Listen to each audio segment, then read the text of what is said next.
Astăzi vă voi arăta un alt experiment în care voi dovedi că aerul are greutate. Să zicem că sunteți în parc și aveți un ou foarte bun fiert. Dar, dintr-o dată, spre voi vine un cățel care își dorește să mănânce oul.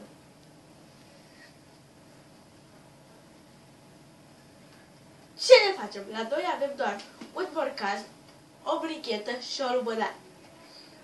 Repede luăm bricheta, aprindem lumânarea, o punem în borcan și punem oul peste. Ce se va întâmpla? Focul va absorbi oxigenul din aerul, din borcan, iar atunci va mai împinge doar din lateral și în jos. Și astfel oul va cădea și va fi în siguranță. Să vedem.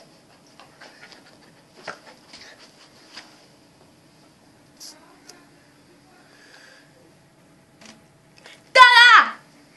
Cățelul nu mai are nicio șansă să vă ia oul! Uitați, priviți, cățelușul, oul nu mai poate cădea.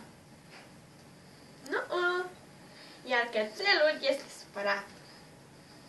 Dar v-ați salvat oul.